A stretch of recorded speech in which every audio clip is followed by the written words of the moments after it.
And good morning, everybody. Welcome, Hot Takes, Goodman and Haertl. Once again, we kind of matched, Bruce. I know, and they aren't like everyday colors. No, They're like kind of one-off colors. So it's odd.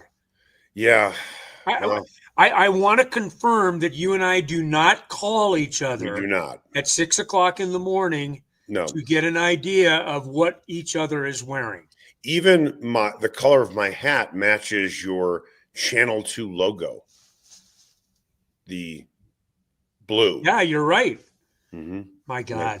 But Well, that's anyway, a little dangerous. I want to tell you about the Sportsbook Bar and Grill in the DTC, Highlands Ranch and Parker. Great place to watch the Broncos, the Buffs, the Rams, Nuggets, Avs. Just if you want to watch rugby, they're a rugby bar, if you can believe that as well. Wow. Soccer all over the world. They really do have everything. A menu that is just outstanding, from appetizers to main courses like burgers. I love their chicken sandwich. They have a blackened chicken sandwich that is just outstanding.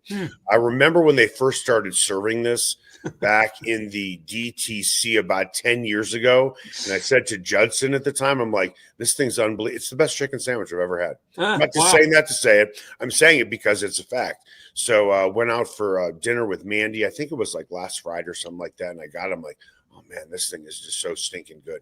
Anyway, you need to go to the Sportsbook Bar and Grill. Again, DTC, Highlands Ranch and Parker, a sports bar founded, owned, run by sports fans. When you walk in, you say, I do it this way too. Again, DTC, Highlands Ranch and Parker. Check out the Sportsbook Bar and Grill. Time now for the lead. The lead is presented by Sasquatch Casino, a family-owned casino that treats you like family. The deadline, none with the Broncos. Bo Nix was asked about the team not making a deal, and he said, we feel like we've got all of the pieces. Do you think the Broncos have all of the pieces? And when he says we have all of the pieces, I think he means to win a Super Bowl. Yeah, I mean, they're 7-2 with the pieces that they've got. Yep. I mean, it becomes a question of how much trust and faith you put in the 7-2. Well, how much do you? Because you don't seem to question it with your statement. No, I don't question it. I don't question it because defensively they're so good that they're in a position to win every game. That's all you can ask for in the NFL. If you are in a position to win every game because of one unit's ability, then you have a chance, right? You have a chance. There are more questions about the offense and the consistency or the lack thereof that I would prefer. I would prefer not to have 9 weeks into the season. But having said that, I do think they have all the pieces. Something just occurred to me as we were talking about the defense and you saying they have the right pieces, but game in, game out, you can count on that defense.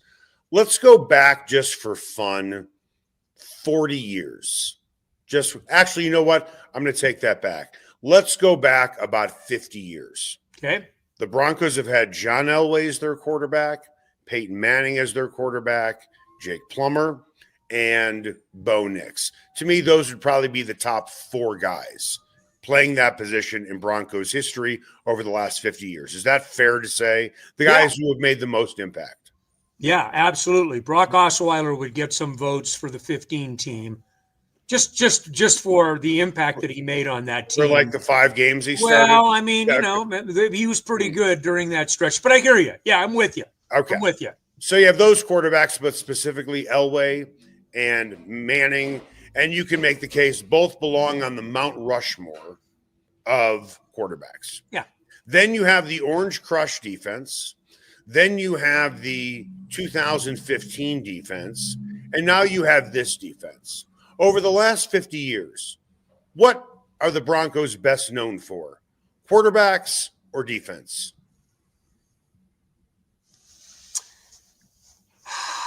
It just occurred to me. That is a really good question. I think that's a great question because I think without blushing, you could probably go either way. Yeah. Now you've got 2 of the greatest quarterbacks that would definitely be in any conversation for the greatest ever in Elway and Manning, no doubt about it. But you've got some defenses. I mean, you had one defense that was good enough over a course of time to have a great nickname for it. I mean, the Orange Crush, right? The 77 defense is one of the greatest defenses to ever play this game. I think they gave up something like 12 to 13, maybe 14 points a game. Yeah, it was down there. The Broncos defense in 2015 ran roughshod over Roethlisberger, Manning, and the MVP, Cam Newton. And now this particular defense, even dating back to last year, but specifically this year, is tearing teams apart, with the exception of a couple of hiccups. One of them, obviously, against the Colts, and then the Giants. Yeah, and they could have made a stop in the Chargers game that gave them a win, but that's nitpicking a little bit. I'm with you. I think that I'm not going to start halfway through the season talking about it in historic fashion, but they give you a chance to win every game that you play. That's all you can ask. I mean, that's pretty damn good. There aren't many defenses in this league that give you a chance to win every single game. The Houston Texans have the best defense in the league. I'm talking historically. Let's get now. We don't need to talk about this defense. I'm saying when you think of the Broncos over the last 50 years, you think of quarterbacks or defense? I think I probably go to Elway and Manning first, but not by much. Not by much, right? Interesting, isn't it? Not by much. I mean, I think that by the very question and the way you posed it, you have to think about it a little bit. I mean, when you look historically at franchises that have had a pair of great, and I don't mean good, I mean great quarterbacks who are not only in the Hall of Fame, but they have the key. Yeah. That separate little room that has the really good bourbon and whiskey. Yeah. Right. That Tom Brady has a key for. Yeah. And Manning and Elway has a key for, so on and so forth. I mean, how many franchises can claim Manning and Elway? Now you would have the Packers with Favre and Rodgers. Yeah. You would have the 49ers, certainly, with Montana and Young. I'm sorry, I would not put Len Dawson and Patrick Mahomes in that sentence. Patrick Mahomes, yes. Len Dawson, no.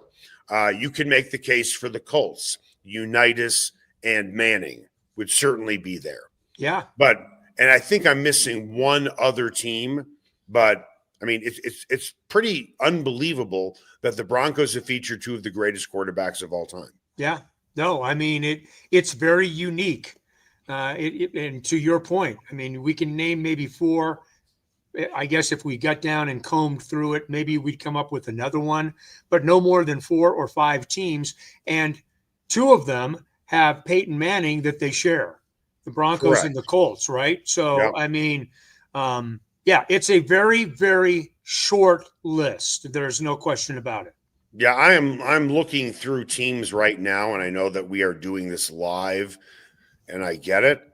But, I mean, I'm looking through the AFC right now. I don't see anybody outside of who we have already mentioned. I think that's pretty much it. I could be missing one, but anyway, we can. Yeah, and we're talking greatness. We're not talking about the really good quarterbacks. You can find really good quarterbacks that have played in franchise. We're talking about the guys, as you just put it, with the keys to the penthouse. Yeah. Okay. With that, Pro Football Talk came out with his weekly power rankings. The Broncos are number 2 now. Now, I've seen other rankings, and I understand this is purely fodder, a week-to-week thing, and power rankings change, and it's nothing more than a snapshot of today. But to see the number 2 next to the Broncos for Pro Football Talk is pretty, I don't want to say it's jarring. I'm not going to say it's surprising, considering where the Broncos have been. It's reason for celebration and potentially a parade. But even so, the Broncos are 7-2. They are leading the division, and no one in the league, I believe, has a better record than them. No. With that, you think they're the second best team in the league right now? Those power ratings have them anywhere between 2 and 9, and I think that's a reasonable range for the Broncos. You think 2's reasonable? I mean, as reasonable as I can give power rankings the credit that they deserve or don't deserve. I mean, whatever. I mean, I've always said, and I will always fall back on this, and it irritates you at times, I know, but the margin between teams that are on one end of the spectrum in the NFL and the other end of the spectrum in the NFL are remarkably slight, in my opinion. Right. I just think that bad teams in this league can beat good teams. Good teams can look bad. It's because the difference between them just is not very significant. It just isn't. I mean, the Broncos are what, 9.5, 10-point favorites this weekend. Would anyone really be surprised if the Raiders came in and were competitive against the Broncos? I mean, they just got the best, arguably the best tight end in the game back, who's coming off of 3 touchdowns last week. I mean, so look, I'm fine with, I don't care. They can be at 2, they can be at 9. The answer to your question straight up is no, I don't think they're probably the second best team in the NFL, but then who would be? I'm trying to think of who I would be I'm not firm about who the best team in the NFL is right now. I'm really not. So I don't know. I mean, I'll throw a parallel your way. Sure. The college football playoff rankings came out yesterday. I fully expected Indiana, my alma mater, to be 3rd, maybe even 4th. I thought they could be 2nd. They're undefeated. And there is some talk that Alabama should be number 2. Texas A&M, you can make the case. Yes. It might be the best team in the country right now. You can make that argument. I'm not as much of an Alabama argue. I think Indiana's the second best team in the country. All of that said, I put this out on X right as they were announcing who were the top 5 teams. But I got the tweet out before they announced it. Okay. And all I said was, I really don't care where Indiana is. Okay. For this reason. It doesn't matter to me if they're 1, if they're 2, if they needed to be top 4 for sure. Right. Okay. I'm with you there. But it didn't matter to me if they were 3 or 4. Because if they beat Ohio State in the Big Ten championship game, they will be number 1.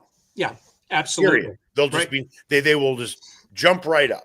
Even if would Alabama play A&M or in the SEC championship game off the top of your head? Because for the Big Ten now, it's the 2 best teams. It's not about divisions. Yeah.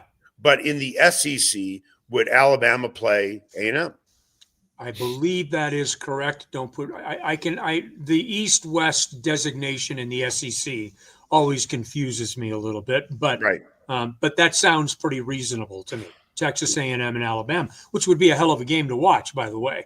Okay. But I love Indiana, and their win at Oregon cemented my belief in Indiana. That's a real football team, very real. Outside of Iowa, Indiana has bludgeoned everybody. Yeah. I mean, and I'm talking games that, before you know it, midway through the 4th quarter or 3rd quarter, it's like 48-10. I don't think I've seen too many teams that have beaten up other teams so easily. I agree. Yeah. Mendoza's I love the quarterback. Their defense is fantastic. They've got guys.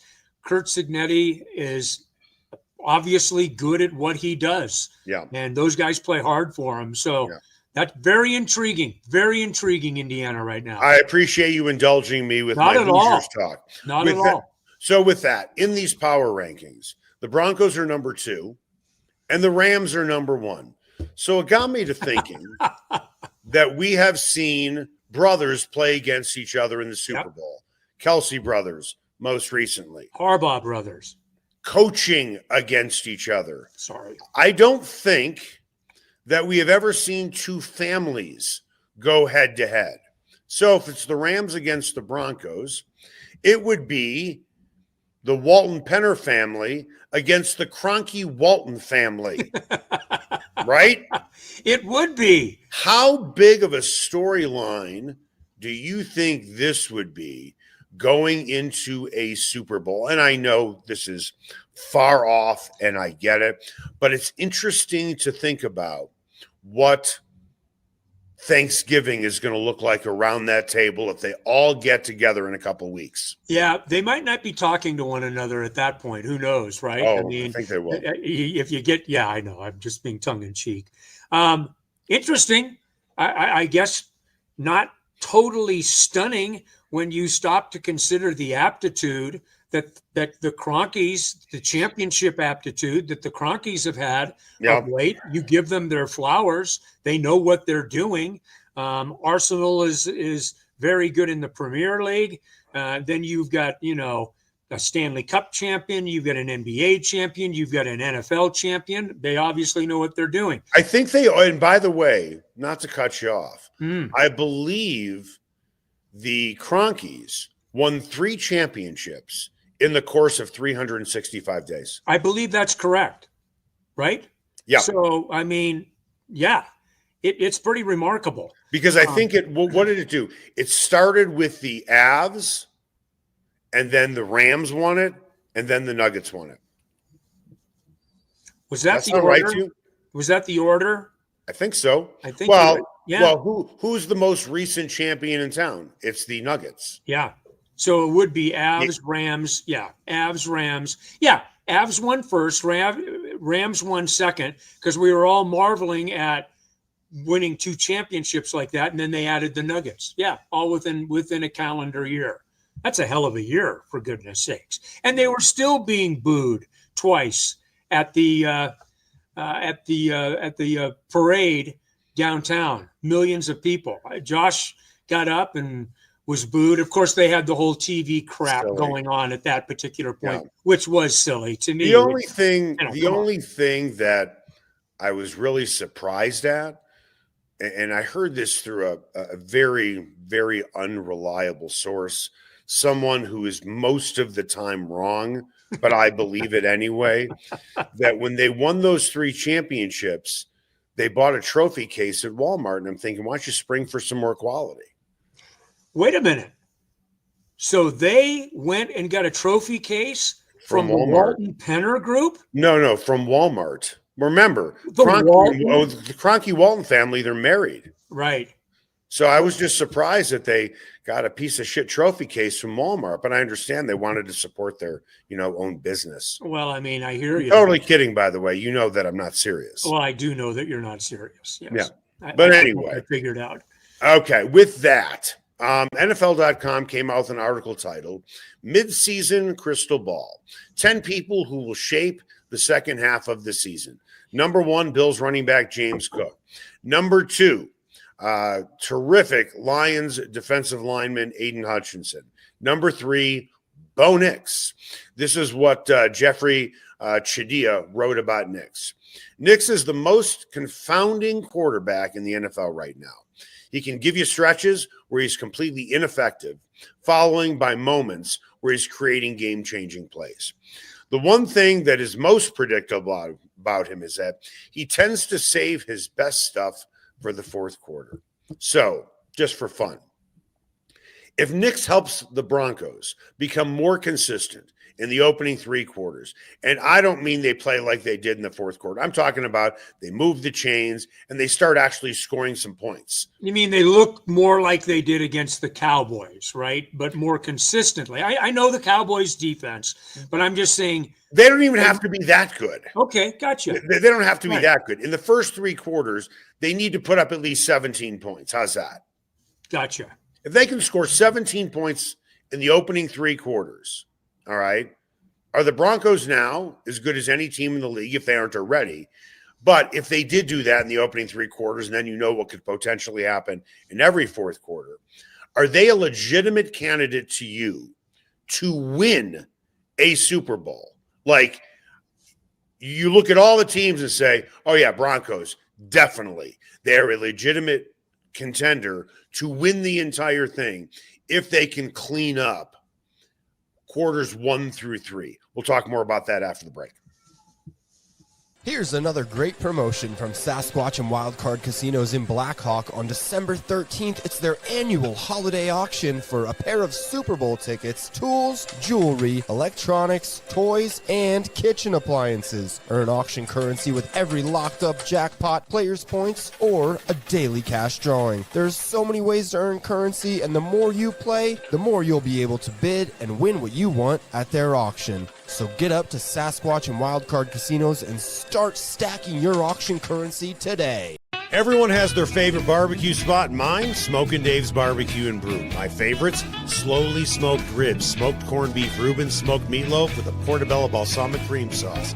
Don't forget about Smokin' Dave's 16-hour smoked brisket and pork with one of their 4 homemade barbecue sauces. Great sides, you bet. Barbecue beans made with pork and brisket and their southern corn bake. Man, you gotta try it. Plus, they have amazing non-barbecue entrees on the menu. Go where I go, Smokin' Dave's Barbecue and Brew in North Denver. Ferguson's Heating and Cooling is the best in Denver, and their customers agree. Ferguson's has 165 5-star Google reviews, and here's one from Betsy. Highly professional, prompt, and honest. I switched to Ferguson's when I became aware my former company was trying to sell me a whole new system I didn't need. Ferguson's is an honest, working, family-owned business that'll give you a fair price, the highest quality parts and equipment, and they always show up on time. You can trust the Ferguson family like you trust your own family. Go to fergusonsheatingandcooling.com. Everyone has their favorite sports bar. Mine, the Sportsbook Bar and Grill in Highlands Ranch, DTC, and now in Parker. All their locations are everything a sports bar should be. An upscale menu with 12 different burgers, outstanding wings, and my favorite, the Philly cheesesteak egg rolls. They've got every game on the NFL Sunday Ticket, MLB Extra Innings, NHL Center Ice, NBA League Pass, plus soccer, rugby, and UFC. Sportsbook, great hangout bar, great for private parties. The Sportsbook Bar and Grill in Highlands Ranch, DTC, and now in Parker. They are the sports bar. Ever wondered where city and county fleet vehicles go when they retire? Now's your chance to find out and score big. Imagine driving away with a great deal on a reliable vehicle. For over 45 years, Roller Auction has been the trusted source for government fleet vehicles and equipment. Trucks, SUVs, sedans, and more, all selling to the highest bidder. Don't miss out. Visit roller.bid/hot takes to get auction updates today. Your next vehicle could be just a click away. Everyone has their favorite barbecue spot. Mine, Smokin' Dave's Barbecue and Brew. My favorites, slowly smoked ribs, smoked corned beef Reuben, smoked meatloaf with a portobello balsamic cream sauce. Don't forget about Smokin' Dave's 16-hour smoked brisket and pork with one of their 4 homemade barbecue sauces. Great sides, you bet. Barbecue beans made with pork and brisket and their southern corn bake. Man, you gotta try it. Plus, they have amazing non-barbecue entrees on the menu. Go where I go, Smokin' Dave's Barbecue and Brew in North Denver.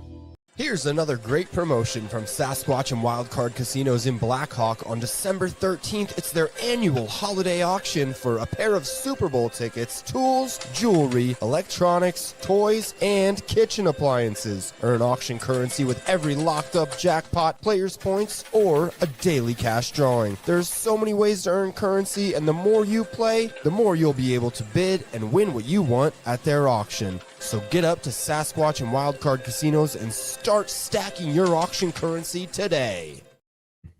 And welcome back. Hot Takes, Goodman and Haertl. Want to tell you about Ferguson's Heating and Cooling. A couple weeks ago, I was out of town. My wife called me. She said, our water heater is broke. I said, call Dawn and Cody over at Ferguson's Heating and Cooling. They were out there hours later. We had a brand new one sitting in our house the next day. No more cold water for showers. They took care of it quickly. The price was fair, as I've told you. They don't sell you anything that you don't need. So when they said we needed a new one, I was fully confident we needed a new one. By the way, we had a challenge with our furnace about 3-4 days ago.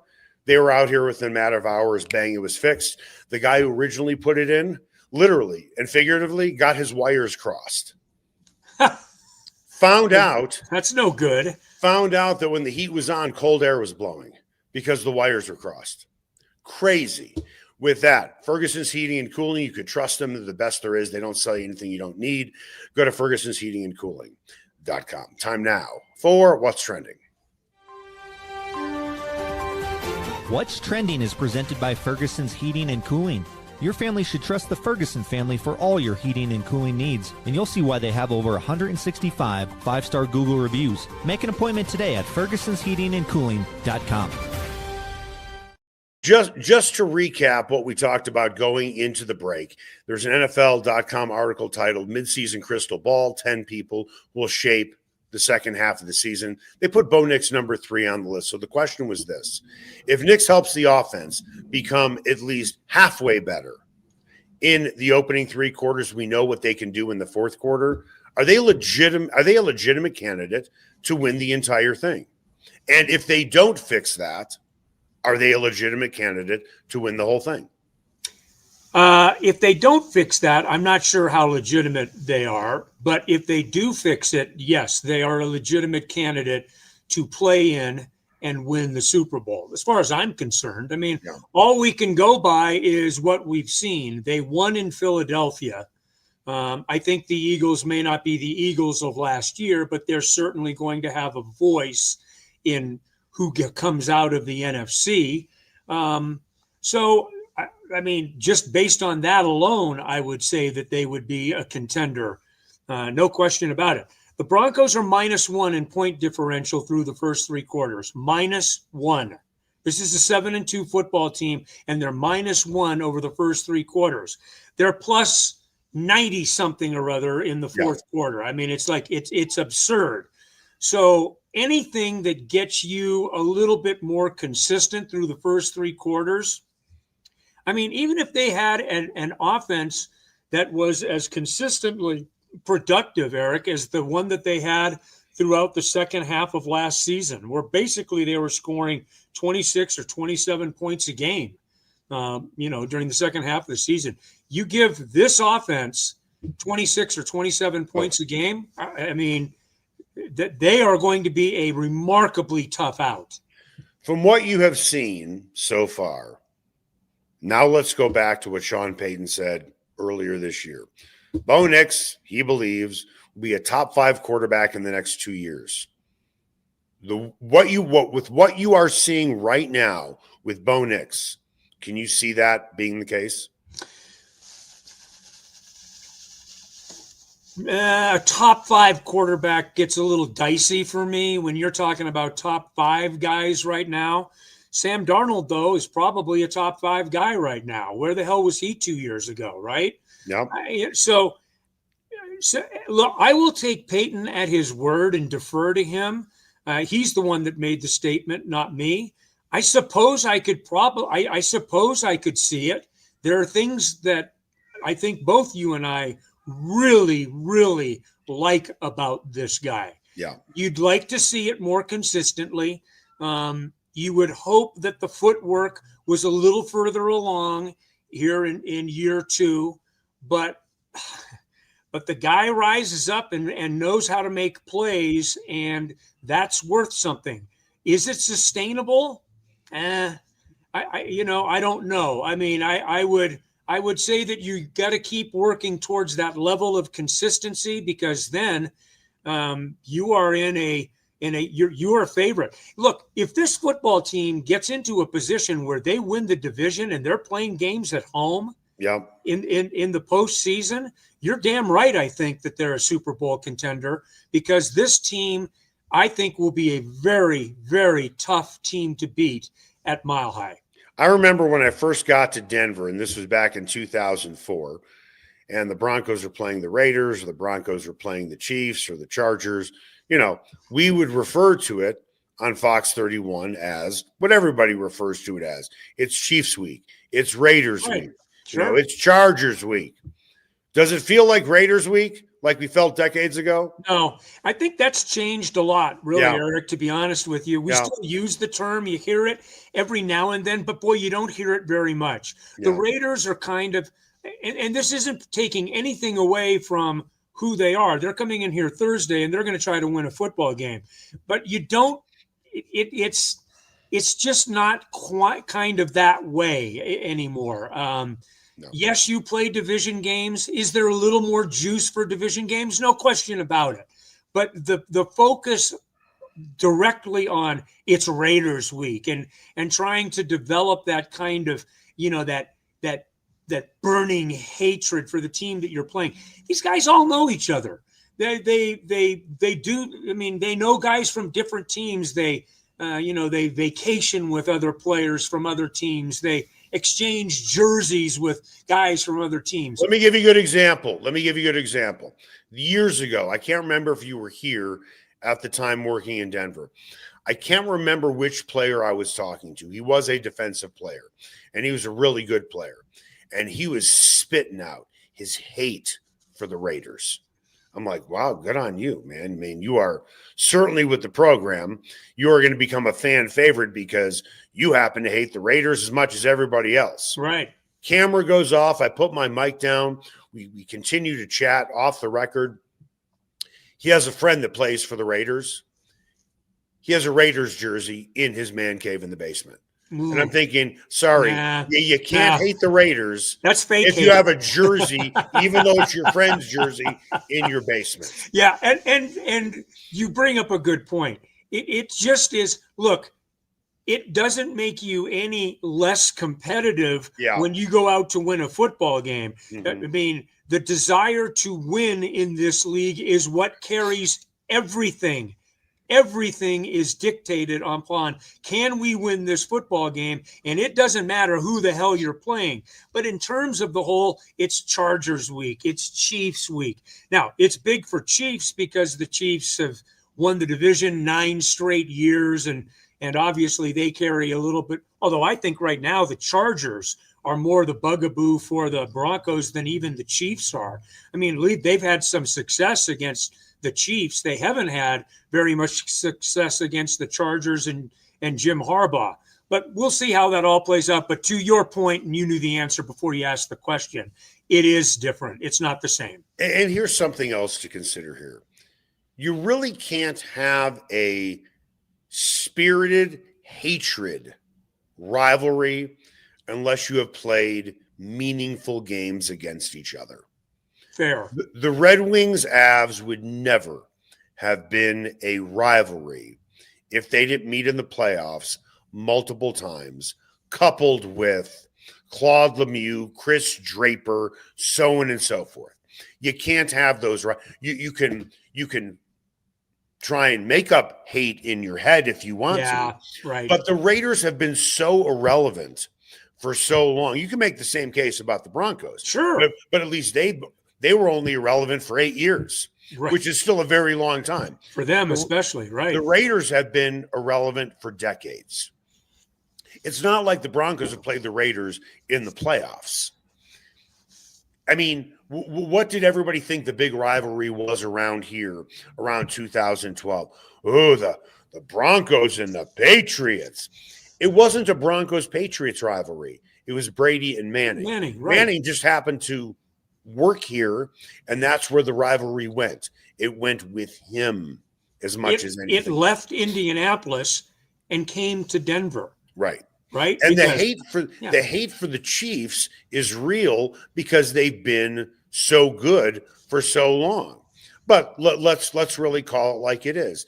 Even though I did not cover the Broncos at the time, I did cover the Chiefs back in the early 1990s, and you covered those teams too. Yeah. The Chiefs weren't that great. No. Until they got Montana for like a year or two, they were pretty good. And then they, went with Steve Bono and things like that. I can't imagine that Broncos fans looked at the Chiefs as, we hate the Chiefs. Absolutely. Now, Chiefs fans hated the Broncos, and they still do. Right. Because it goes way back. Yeah. But you have to play in those games to really feel the visceral venom and spit out that venom. It can't just be, we just happen to be in the same division and players are changing, all of the time. With that, Deion Sanders is named JuJu Lewis as the starting quarterback for Saturday's game in West Virginia. Players should never be judged in their opening 3 games. But how important is it that he shows something, considering, and I think it's fair to say, he is considered to be the quarterback of the future, and they don't have another legitimate, they don't have a legitimate prospect on the roster behind him. Yeah. Well, I mean, it's big on a lot of levels. It's big for Deion to figure out what he has coming back and what he can count on. It's big for JuJu Lewis to gain confidence. I don't care how many stars are next to your name. When you haven't done it at the level that he is at right now, there is going to be a learning curve that he is going to have to go through. Now, maybe he's a quick study. Maybe it'll take a little bit longer. I know the young man has ability. That we've seen that flash in just the short time that we've seen him. We've also seen him struggle a little bit. I don't think that that's unusual.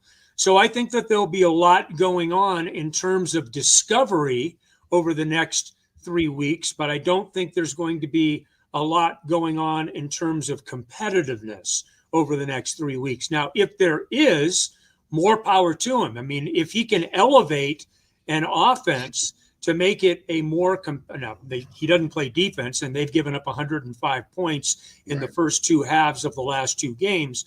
But I think it's meaningful for JuJu Lewis. I think it's meaningful for the CU program. Is it fair to say that when Deion Sanders got here, for the most part, every game was must-watch TV? Sure.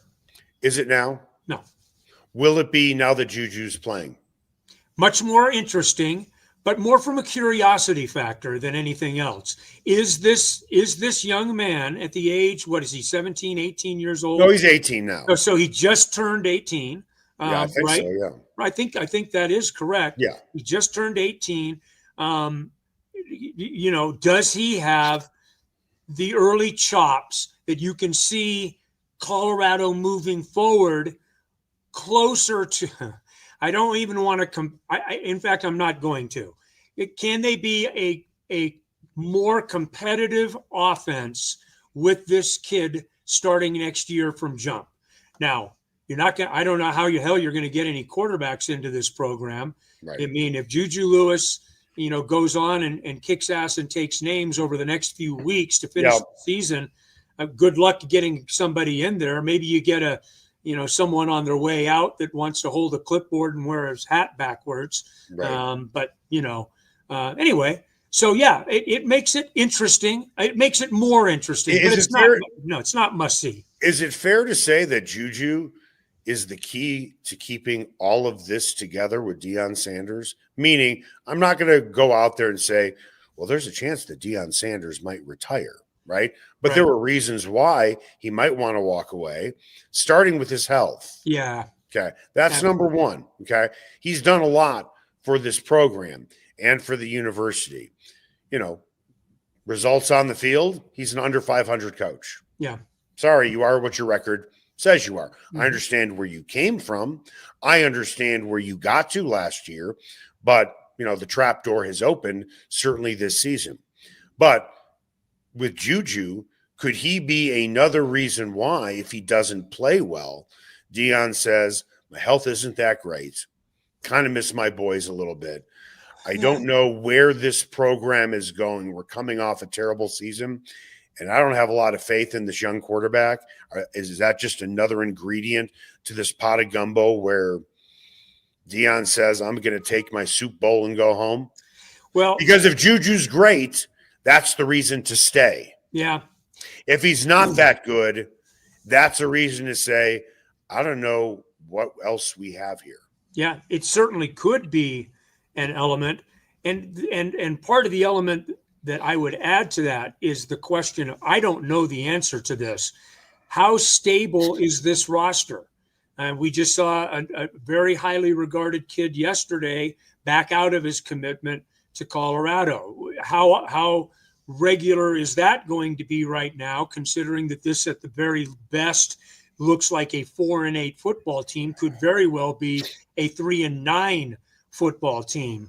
I think patience is not necessarily a virtue for young men in this day and age of college football. I mean, Deion Sanders notwithstanding, if you're going into a 3-9 program, maybe your attitude is, well, I mean, I'm going to get some time. Okay, maybe that's an enticement, but you're also not going to be playing on a team more than likely that makes a difference. I mean, if you're coming into a program that's 3-9, then how relevant is that program going to be, at least in the first year that you're in there?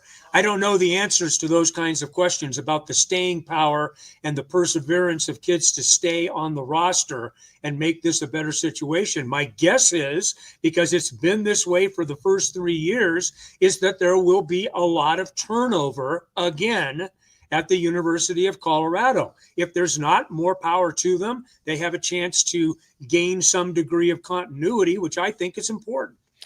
I want to bring something up, and I'm going to give our friend Matt McChesney credit for this because I saw this on Instagram this morning. He was talking about Jason Phillips. You know who Jason Phillips is? Sure. Yeah. Wide receivers coach at Colorado. Right. I know I'm going way back, and it seems like maybe I missed the news that day.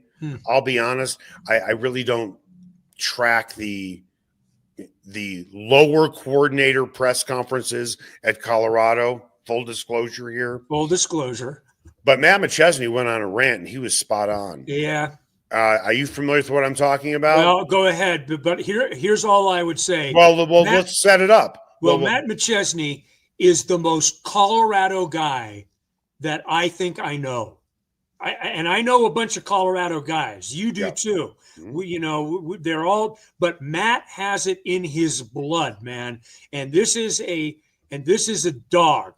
Yeah, but this isn't about Matt. Okay, yeah, go ahead. Yeah, go ahead. The bite came from like August, right? From Jason Phillips, is my point. I just happened to see it for the first time. So this isn't news, but after watching this offense, it makes me think, Jason, what the fuck are you talking about? He said about blocking for his wide receivers, we don't practice it. It's right on tape.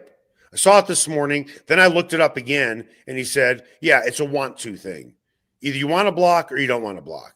We don't practice blocking. And I'm thinking, wow, how do you run screens?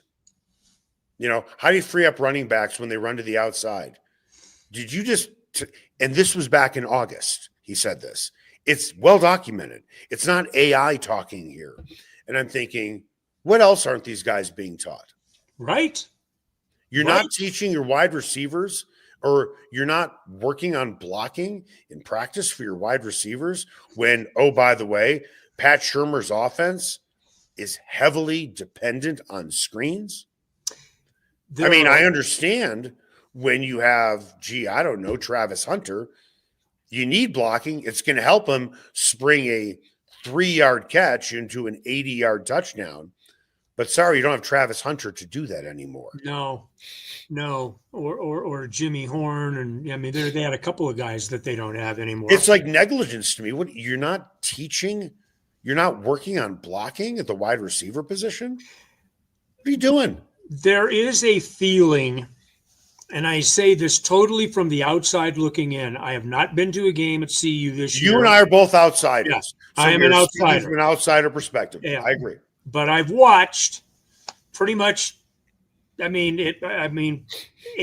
most of their games I pay attention to. Right. I get the feeling when I watch them that they kind of have this, we're just really good kind of way of mentoring and coaching. Can I cut you off real quick? Hey, sure. Alex, come on into the picture here real quick. Alex is our producer, by the way. Right. If you Googled his name and just put up blocking, I'm sure you can find a video. I saw something on TikTok this morning. How long would it take you to turn this around? 5 minutes, maybe. Oh, it would take a full 5 minutes, not like a couple minutes? Or do you need to be uploaded and all that stuff? Yeah, I can get it in a couple minutes. All right, and go. Keep going, Bruce. Let us know when you have it, Alex. When I watch them, I kind of get the feeling like we're just going to roll our guys out there because, damn it, we've got good players. You've heard after Iowa State, what did Prime say? We're better. We're good. We're a good football team. But they almost sound like, and look, I have I have respect, great respect for Deion Sanders and what he's done and what he's accomplished. Don't get me wrong on this. But there's a little bit of, because we say it so, and because, we recruit good players, they're just going to be good players. Well, what are you doing to make them better, right? What are you doing to make them better players? If you're not teaching them basics, they may be unbelievably talented players, but you still got to do the dirty work. You still got to be able to get down and do things that help you during the course of a football game to win beyond just your talent. Look, there is talent all over college football. Right. Every team has talent. There are plenty of teams out there that have a hell of a lot more talent than you've got, period. Mm-hmm. So these are things that if you're not, and I don't mean to sound silly about it, crossing your T's and dotting your I's and being consistent about teaching and then being accountable and expecting it, you've got an issue. I think Alex has got the bite. All right, Alex, you got that ready to go? Yep. Blocking to me is a want to. We don't do any drills for it, to be quite honest with you. To me, that's internal. You want to play football, that's football. So if you want to do it, you'll be able to do it if you want to. So what you're saying, Coach, is blocking's internal. Okay. Therefore, the offensive line doesn't need to practice. It should just be an internal motivation to go move the guy. That's what you're telling me. Do you know how technical blocking someone is? I watched them get 2 holding penalties last week with wide receivers on the edge trying to block people in spring game or in the string game. That's what I watched that because they don't know how to move their hips and position their feet, not block with their hands, and they're trying to finish everybody instead of just put your body in position to block them so the running back or wide receiver can pick a lane. Your hips block people and your footwork, not your hands. That's disrespectful. That's disrespectful to the people that block for a fucking living. So we don't need to work on it. Apparently, it's just an internal thing. Okay, that's as dumb as Pat Schumer when he played for, or when he was the OC for the Broncos, and he said he was practicing incompletions. That's the bite. I mean, Matt's I hear right. you. I hear you. Now, there is a difference between offensive linemen and wide receivers. With all due respect to Matt, there is a difference. And wide receivers, what do they want to do? They want to catch the ball, right? Running backs, they want to run the ball. They don't want to block. I get that. But if you're going to run a screen game, if you're going to consider it, you have to have outside blockers. But the fact that they're not teaching it, it's like coaching malpractice, isn't it? Yeah, it is, because it's almost like, well, hell, I mean, anybody can block. Really? I mean, watch how much the Broncos receivers block. Right. Those dudes block. They all block. And here's the thing. It's so funny with everything with Deion Sanders. We have to preface it with he's done so much for the program. He's done so much, right. But he has. And he has. Right. But here's the thing. Deion's allowing this. Mm-hmm. He knows what's going on. It's not like he doesn't know that the wide receivers aren't. Now, remember, these are the words out of the wide receiver coach's mouth. This was not edited. I've seen the full bite of it. So it wasn't like a clip that Matt took out just to make a point. I watched the entire thing from that press conference this morning of like a 30-second clip. Why is Deion Sanders allowing this? And he's wondering why he's having problems on offense? Well, the thing that bothers me the most is what you just said, and then I will add to the equation. You're watching film every week. If you're seeing deficiencies in the way that receivers block downfield to help your offense be better, and you're not teaching it, I mean, that's even worse, because now you've got the demonstrated ability that we talk about so much. You know what? And I could be way off base on this, so it might sound like a stretch. Deion Sanders as a player was considered one of the greatest cornerbacks of all time. Mm-hmm. Great in coverage, great picking off passes. What was the biggest knock on him as a player? Tackling.